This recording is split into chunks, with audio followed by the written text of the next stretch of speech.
Good morning, children. This is Seema Prabhakaran. We'll continue with our civics lesson, the parliamentary government, the judiciary. In our previous class, we talked about the Supreme Court and started talking about the High Court. Let's continue with the same topic. Qualifications of a High Court judge. First, the person should be a citizen of India, and second, the person should have at least 10 years experience as an advocate of a High Court of India or should have at least 10 years experience as a judicial officer in the territory of India. Jurisdiction and powers. Original jurisdiction. The High Court hears cases regarding violation of fundamental rights. It hears cases involving election disputes. However, its jurisdiction extends only to cases arising in its state. Next is jurisdiction to issue writs. The High Court can issue writs or orders not only to enforce fundamental rights but also to protect any other legal right of the people of a state. Next is appellate jurisdiction. It hears appeals against decisions awarded by lower courts in the state in civil and criminal cases. Supervisory jurisdiction. It supervises the lower courts of the state. It is also known as the court of record as it keeps a record of cases and their judgment. Let's talk about the subordinate courts now. Each state in India is divided into districts. These are presided by a district judge. Courts at the district level and those below them are called subordinate courts as they are under, that is subordinate to, the High Court of the concerned states. These courts hear both civil and criminal cases. District courts hear civil cases at the district level. The Court of District Judge is the highest civil court in a district. The courts of the civil judge and the munsif and other lower courts are subordinate to it. The Court of Sessions Judge is the highest criminal court in a district. The courts of the Chief Judicial Magistrate, First Class Judicial Magistrate, Second Class Judicial Magistrate, and other lower courts are subordinate to it.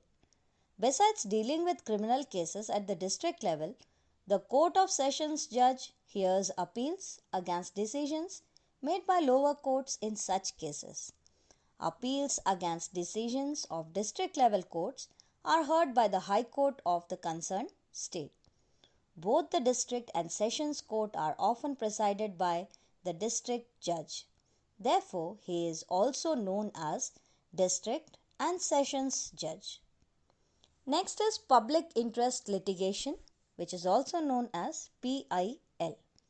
The Supreme Court has devised the system of public interest litigation in order to ensure all the people of the country have access to the courts of justice. Any individual or organization that feels the rights of a person or a group of persons are being violated can file a PIL with the Supreme Court or the High Court on behalf of that person or group.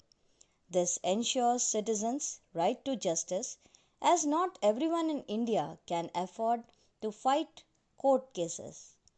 Over the years, the system of PIL has helped many people.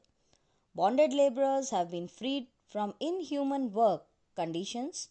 Prisoners wrongly confined in jail have been set free with the help of PILs. Next is Lok Adalats. Under the existing system, Indian courts take an unusually long time to decide cases. This is perhaps because the number of courts and judges in India is rather inadequate to deal with the large number of cases that are registered daily.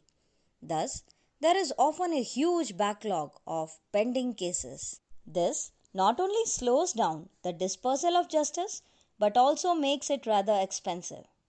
People usually end up spending a lot of money as their case drags on in court. In order to provide speedy and inexpensive justice, the government has come up with a system of Lok Adalats or People's Court. These courts are usually presided by a sitting or retired judge.